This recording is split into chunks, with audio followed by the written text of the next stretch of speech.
click the bell. Previously on T-Man 978. It's going to be next because it's not mine. More details, stay tuned. T-Man 978 Chill Review. Now it's Marvel Legends Vintage X-Men Collection Gambit. Gambit has the ability to mentally charge objects with explosive kinetic energy. Remy LeBeau relies on his superior card-throwing abilities and lightning-fast reflexes to turn the tide of battle in favor of the X-Men. Alright, let's get the basic stuff out of the way. I always wind up killing myself. Gambit looks like Gambit. He has on the long brown trench coat. The head, I believe, must be blue plastic with the flesh tone painted on. I don't know if I prefer that because it makes him kind of not match with the other Marvel Legends. Like, because their skin is just straight plastic, but his is painted on like a Marvel Select. So there you go with that. I like that they changed his hair. The hair has paint throughout to give you the more textured look, or more realistic, dare I say. My eye, it's so much to check in on when you're picking this guy up off the shelf. It's frustrating. So much stuff you gotta look for, and then there are things you can't see.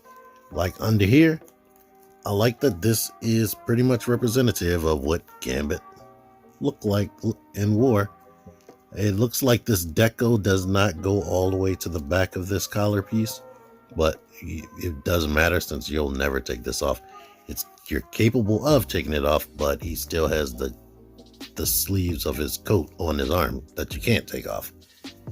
Then you have this detail right here, which is nice, and this is actually sculpted, so these legs are definitely for Gambit, which is amazing. I'm happy that they did that. Also, this crotch piece, can't really use that for anybody else. The belt or the metal thing goes around his waist as well. These legs are Gambit. I'm pretty sure they could shoehorn this into somebody else though, but maybe not the knee pad so much. But unfortunately, things to look out for. You can't see this in the packaging, and I have a nick right there out of my paint. That's unfortunate. These hands are a bit iffy, every single one. They're blue and they're painted the flesh tone once again. So half of my fingers are not painted well, and that carries over. Like on this hand, this hand is good. This is a transparent. No, it's not. I'm lying. That's all blue. This is the transparent piece right here. This hand is mostly good. Except maybe some nicks in the paint right there. But I'm happy they painted these on.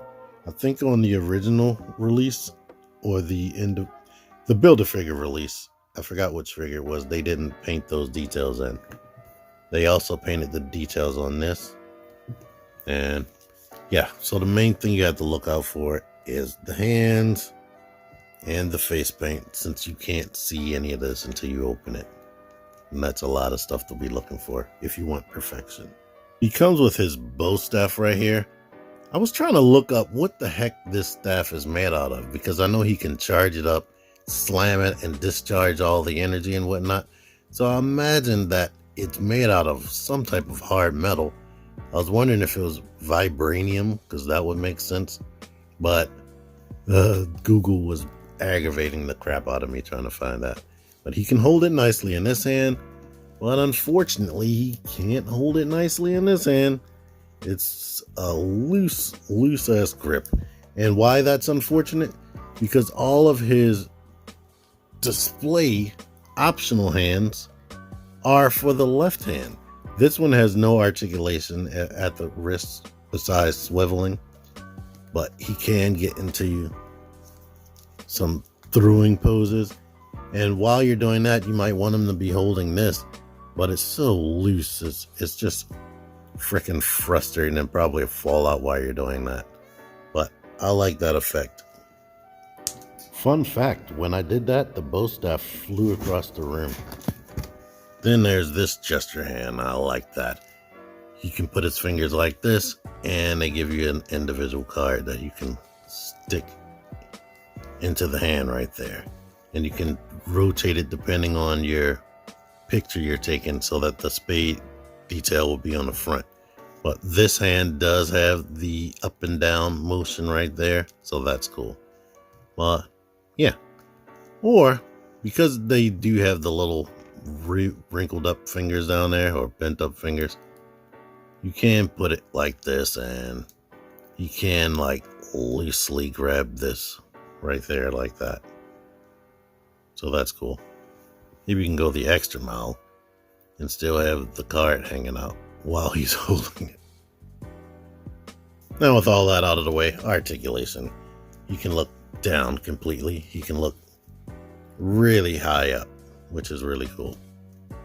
You can rotate. It doesn't really pivot too much. It's a little bit there, but not too much. Shoulders go up to here. Of course, they rotate and whatnot, swivel right there, even though he has a swivel right here. And this is how far his elbow bends. It's an illusion that it's more than 90 degrees, but it's probably just 90 degrees. Of course, it goes straight. The ab crunch is a lot. You come forward, go back, rotate at the waist. The legs go out to the side that much. He can kick a little bit over 90 degrees right there. Double hinge knee, swivel right there at the thigh, swivel in the boot, forward, back, ankle pivot. So he's pretty much awesome. The only thing he's lacking is the ability to bend his elbows more than 90 degrees, but the fact that you can still rotate the arms in and whatnot, and they come pretty far forward in front of him, you can get his hands in front of him good, unlike some figures that don't have double jointed elbows. Size comparison, here's my Juggernaut Build-A-Figure Wave Rogue right there, not the new one, and Falcon right here. And as you can see, he is a little bit tall, so cool. Anywho, I like him. I really like him. I don't have a comparison with my Amazing Yamaguchi Gambit because I sold it actually. Because yeah, I never opened it. That was a cool figure, but I really like this one, and I wanted something to go more with my Marvel Legends instead of just a one-off Amazing Yamaguchi figure who didn't really match too well. And I think he definitely goes with those figures a lot better. Anywho, I'll have more comparisons with the X-Men cartoon cast when I do the new retro or vintage Rogue. So stay tuned for that. Thank you for watching. Until next time, T-Man978 out of here. Join the Syndicate Toy Hunters Facebook group. Link in the description. Click the videos. Click the videos, baby. Click the videos. You should really click these videos. Click the videos.